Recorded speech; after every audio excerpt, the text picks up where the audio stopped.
खुदावन दे मिठे ਅਤੇ ਜ਼ਲਾਲੀ ਨਾਮ ਦੇ ਵਿੱਚ ਸਭ ਨੂੰ ਸਲਾਮ ਹੈ ਔਰ ਪ੍ਰਭੂ ਤੁਹਾਨੂੰ ਸਭ ਨੂੰ ਬਰਕਤ ਦੇ। ਔਰ ਅਸੀਂ ਦੇਖਦੇ ਹਾਂ ਇਹਨਾਂ ਦਿਨਾਂ ਵਿੱਚ ਪੰਜਾਬ ਦੇ ਵਿੱਚ ਬਹੁਤ ਸਾਰੇ ਹਾਲਾਤ ਜਿਹੜੇ ਆ ਵਿਗੜਦੇ ਚੱਲੇ ਜਾ ਰਹੇ ਨੇ ਔਰ ਪੰਜਾਬ ਦੇ ਅੰਦਰ ਮਸੀਹ ਲੋਕਾਂ ਦੇ ਉੱਤੇ ਸਤਾਵ ਵੱਡੀ ਗਿਣਤੀ ਦੇ ਵਿੱਚ ਹੋ ਰਿਹਾ ਹੈ ਔਰ ਮਸੀਹ ਦੇ ਲੋਕਾਂ ਦੇ ਪ੍ਰਤੀ ਬਹੁਤ ਵੱਡਾ ਇੱਕ ਏਕਾ ਕੀਤਾ ਜਾ ਰਿਹਾ ਹੈ। ਔਰ ਮੈਂ ਇਸ ਏਕਤਾ ਦੇ ਪ੍ਰਤੀ ਔਰ ਇਸ ਵਿਰੋਧ ਦੇ ਵਿੱਚ ਇੱਕ ਤੁਹਾਨੂੰ ਆਨੰਦ ਅਤੇ ਖੁਸ਼ੀ ਦਾ ਸਮਾਚਾਰ ਦੇਣਾ ਚਾਹੁੰਦਾ ਆ ਔਰ ਇੱਕ ਵਚਨ ਪੜ੍ਹ ਕੇ ਮੈਂ ਇਹ ਸਾਰੀਆਂ ਗੱਲਾਂ ਤੁਹਾਨੂੰ ਦੱਸਣਾ ਚਾਹੁੰਦਾ ਆ। ਜਦੋਂ ਅਸੀਂ ਨਿਰਕਬੰਧ ਦੀ ਕਿਤਾਬ, ਕੂਚ ਦੀ ਕਿਤਾਬ ਔਰ ਇੰਗਲਿਸ਼ ਦੇ ਵਿੱਚ ਜਿਹਨੂੰ ਅਸੀਂ ਐਕਸੋਡਸ ਕਹਿੰਦੇ ਆ, ਉਹਦਾ ਇੱਕ ਅਧਿਆਇ ਉਹਦਾ 7 ਆਇਤ ਪੜ੍ਹਨੇ ਆ, ਚੈਪਟਰ 1 ਔਰ ਵਰਸ 7 ਪੜ੍ਹਦੇ ਆ। ਉੱਥੇ ਇੰਜ ਲਿਖਿਆ ਹੋਇਆ ਆ, परंतु इजराइल की संतान फूलने फलने लगी और वे लोग अत्यंत सामर्थी बनते चले गए और इतना अधिक बढ़ गए कि सारा देश उनसे भर गया। देखो बाइबल मेरे प्रियो इत्थे की आख रही है, कहंदी कि संतान है जिहड़ी इजराइल दी, याकूब दी जिहड़ी संतान है ਉਹ ਫਲਣ ਲੱਗੀ, ਫੁੱਲਣ ਲੱਗੀ, ਫਲਣ ਲੱਗੀ ਤੇ ਫੁੱਲਣ ਲੱਗੀ। ਇਟ ਮੀਨਸ ਉਹ ਵਧਣ ਵੀ ਲੱਪੀ ਤੇ ਉਹ ਤਰੱਕੀਆਂ ਵੀ ਕਰਨ ਲੱਪੀਆਂ, ਉਹਨਾਂ ਦੀਆਂ ਪਹੁੰਚਾਂ ਵੀ ਹੋਣ ਲੱਪੀਆਂ, ਉਹ ਤਰੱਕੀਆਂ ਵੀ ਕਰਨ ਲੱਪੀਆਂ, ਉਹਨਾਂ ਦੀ ਇਮੇਜ ਵੀ ਬਣ ਗਈ ਤੇ ਉਹ ਫਲਵੰਤ ਵੀ ਹੋ ਗਏ, ਆਸ਼ੀਸ਼ਿਤ ਵੀ ਹੋ ਗਏ, ਧਨੀ ਵੀ ਹੋ ਗਏ। ਸੋ ਨੰਬਰ 2 ਉੱਥੇ ਕੀ ਲਿਖਿਆ, ਔਰ ਵੇ ਲੋਕ ਅਤਿਅੰਤ ਸਾਮਰਥੀ ਬੰਤੇ ਚਲੇ ਗਏ। ਸਾਮਰਥੀ ਬੰਤੇ ਚਲੇ ਗਏ, ਗਿਣਤੀ ਦੇ ਵਿੱਚ ਵੀ ਵੱਧਦੇ ਜਾ ਰਹੇ ਸੀਗੇ ਉਹ। ਸੋ ਉਹ ਜਿਹੜੇ ਸੀਗੇ, ਜਿਹੜੇ ਉੱਥੇ ਦੇ ਲੋਕ ਸੀਗੇ, ਉੱਥੇ ਦੇ ਹੋਰ ਜਿਹੜੇ ਮਿਡਲ ਕਲਾਸ ਸੀਗੇ, ਜਿਹੜੇ ਬੇਰੋਜ਼ਗਾਰ ਲੋਕ ਸੀ ਜਾਂ ਰੋਜ਼ਗਾਰ ਕਰਨ ਵਾਲੇ ਸੀ, ਉਹਨਾਂ ਦੇ ਬਰਾਬਰ ਬਣੇ ਜਾ ਰਹੇ ਸੀਗੇ ਔਰ ਉਹਨਾਂ ਦੀ ਗਿਣਤੀ ਜਿਹੜੀ ਸੀਗੀ ਬਹੁਤ ਵੱਧਦੀ ਚਲੀ ਜਾ ਰਹੀ ਸੀਗੀ।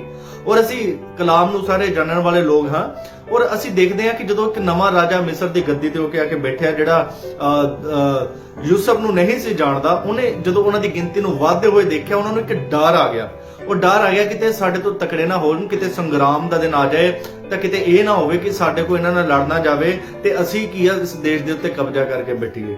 ਸੋ ਮੇਰੇ ਪ੍ਰਿਓ, ਅਸੀਂ ਜਾਣਦੇ ਹਾਂ ਜਦੋਂ ਖੁਦਾਵੰਦ ਇਸ ਧਰਤੀ ਦੇ ਉੱਤੇ ਦੇਹ ਧਾਰਨ ਹੋ ਕੇ ਆਏ ਤਾਂ ਫਿਰ ਅਸੀਂ ਬਾਈਬਲ ਦੱਸਦੇ ਆ ਕਿ ਖੁਦਾਵੰਦ ਨੇ ਲੜਾਈਆਂ ਕਰਨ ਤੋਂ ਮਨਾ ਕੀਤਾ ਆ ਔਰ ਪੁਰਾਣੇ ਨਿਯਮ ਦਾ ਸੰਦਰ ਆ। ਬਾਈਬਲ ਦੱਸਦੀ ਆ ਕਿ ਪੁਰਾਣਾ ਨਿਯਮ ਜੋ ਹੈ ਉਹ ਸਾਡੇ ਲਈ ਹੀ ਲਿਖਿਆ ਗਿਆ ਔਰ ਇਬਰਾਨੀਓ ਦੇ ਖਾਤੇ ਵਿੱਚ ਲਿਖਿਆ ਗਿਆ ਕਿ ਉਹ ਨਵੇਂ ਨਿਯਮ ਦੀ ਇੱਕ ਛਾਇਆ ਆ। ਸੋ ਇਸ ਕਰਕੇ ਵਚਨ ਜੋ ਹੈ ਉਹ ਨਵੇਂ ਨਿਯਮ ਦੀ ਇੱਕ ਛਾਇਆ ਜੋ ਪੁਰਾਣਾ ਨਿਯਮ ਆ।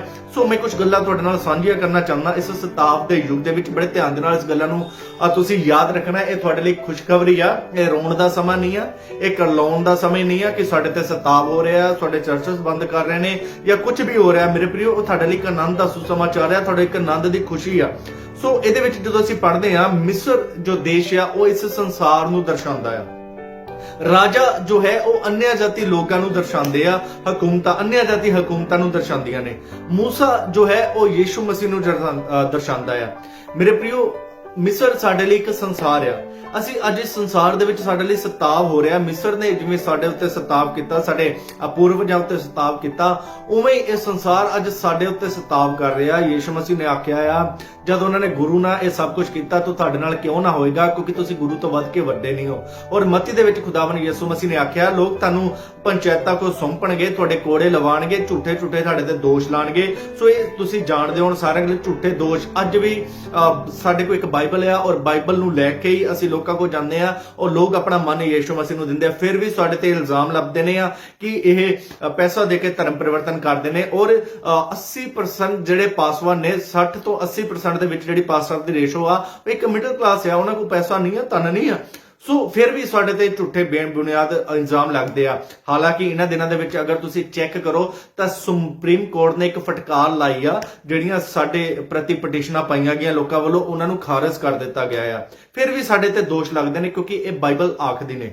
ਸੋ ਕਿਉਂ ਅਸੀਂ ਇਸ ਸੰਸਾਰ ਦੇ ਵਿੱਚ ਆ, ਅਸੀਂ ਇਸ ਮਿਸਰ ਦੇ ਵਿੱਚ ਆ। ਨੰਬਰ 2, ਇਹ अन्य ਜਾਤੀ ਹਕੂਮਤਾਂ ਆ, ਇਹ ਕੀ ਆ, ਇਹ ਸਾਨੂੰ ਦਬਾਉਂਦੀਆਂ ਨੇ। ਬਾਈਬਲ ਇਸ ਦੇ ਵਿੱਚ ਦੱਸਦੀ ਆ।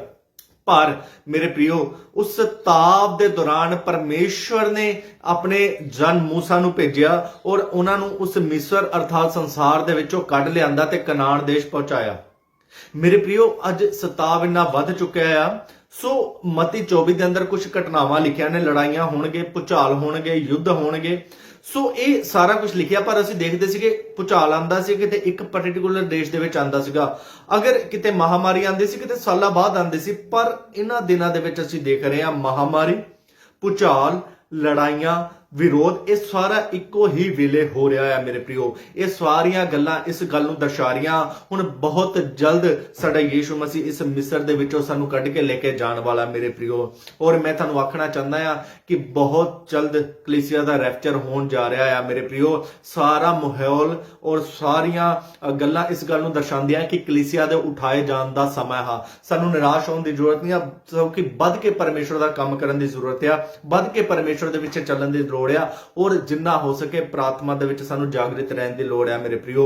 ਔਰ ਜਿੰਨਾ ਹੋ ਸਕੇ ਸਾਨੂੰ ਇੱਕ ਦੂਜੇ ਨੂੰ ਘਰੋਂ ਕਰੀ ਔਰ ਸਾਨੂੰ ਆਪਣੇ ਅੰਦਰੋਂ ਅੰਦਰੀ ਇੱਕ ਦੂਜੇ ਨੂੰ ਤਕੜਿਆ ਕਰਨ ਦੀ ਲੋੜ ਆ। ਬਹੁਤ ਜਲਦ ਅਸੀਂ ਇੱਕ ਦੂਜੇ ਨੂੰ ਸਵਰਗ ਦੇ ਅੰਦਰ ਬਦਲਾਂ ਦੇ ਉੱਤੇ ਦੇਖਾਂਗੇ। ਬਹੁਤ ਜਲਦ ਪ੍ਰਭੂ ਯੀਸ਼ੂ ਮਸੀਹ ਆਪਣੀ ਦੁਲਹਨ ਨੂੰ ਲੈਣ ਆ ਰਿਹਾ ਮੇਰੇ ਪ੍ਰਿਓ। ਜਿਵੇਂ ਮਿਸਰ ਦੇ ਉੱਤੇ ਨੰਬਰ 1 ਪਹਿਲਾਂ ਕੀ ਆ ਸਤਾਵ ਵਧਿਆ, ਸਤਾਵ ਵਧਣ ਦੇ ਦੁਆਰਾ ਬਾਈਬਲ ਦੱਸਦੀ ਆ ਉਹਨਾਂ ਨੂੰ ਮੂਸਾ ਉੱਥੋਂ ਕੱਢ ਕੇ ਲੈ ਗਿਆ। ਇਸੇ ਪ੍ਰਕਾਰ ਇਸ ਸਤਾਬ ਦੇ ਅੰਦਰੋਂ ਇਸ ਕਲੇਸ਼ਾ ਦੇ ਅੰਦਰੋਂ ਜਦੋਂ ਇਹ ਜ਼ਿਆਦਾ ਵਧਣ ਲੱਗੇਗਾ ਔਰ ਜਦੋਂ ਸਾਡੀ ਸਹਿਣ ਤੋਂ ਬਾਹਰ ਹੋਏਗਾ, ਬਾਈਬਲ ਦੱਸਦੀ ਆ ਕਿ ਕਲੀਸਿਆ ਨੂੰ ਪਰਮੇਸ਼ਰ ਕੱਢ ਲੈ ਜਾਏਗਾ। ਸੋ ਇਸ ਕਰਕੇ ਇਹ ਸਾਡੇ ਲਈ ਇੱਕ ਆਨੰਦ ਦਾ ਸਮਾਚਾਰ ਆ। ਦੁਨੀਆ ਦੇ ਵਿੱਚ ਜੋ ਘਟਨਾਵਾਂ ਹੋ ਰਹੀਆਂ ਨੇ ਉਸ ਘਟਨਾਵਾਂ ਨੂੰ ਔਰ ਪੰਜਾਬ ਦੇ ਅੰਦਰ ਜੋ ਸਤਾਵ ਹੋ ਰਿਹਾ ਉਸ ਸਤਾਵ ਨੂੰ ਦੇਖਦੇ ਹੋਏ ਮੇਰੇ ਪ੍ਰਿਓ ਇਹ ਤੁਹਾਡੇ ਲਈ ਖੁਸ਼ਖਬਰੀ ਦਾ ਸਮੇਂ ਹੈ। ਇਹ ਖੁਸ਼ ਹੋਣ ਦਾ ਵੇਲਾ ਹੈ, ਉਦਾਸ ਤੇ ਰੋਣ ਦਾ ਵੇਲਾ ਨਹੀਂ ਆ ਕਿ ਬਹੁਤ ਜਲਦ ਅਸੀਂ ਆਪਣੇ ਅਸਲੀ ਘਰ ਦੇ ਵਿੱਚ ਜਾਵਾਂਗੇ। ਅਸੀਂ ਆਪਣੇ ਬਹੁਤ ਸਾਰੇ ਭਾਈਆਂ ਤੋਂ ਸੁਣਦੇ ਆ ਰਹੇ ਆ, ਪ੍ਰਭੂ ਦੇ ਦਾਸ ਪ੍ਰਚਾਰ ਕਰ ਰਹੇ ਸੀਗੇ ਕਿ ਖੁਦਾ ਆਉਣ ਵੇਲਾ ਮੇਰੇ ਪ੍ਰਿਓ।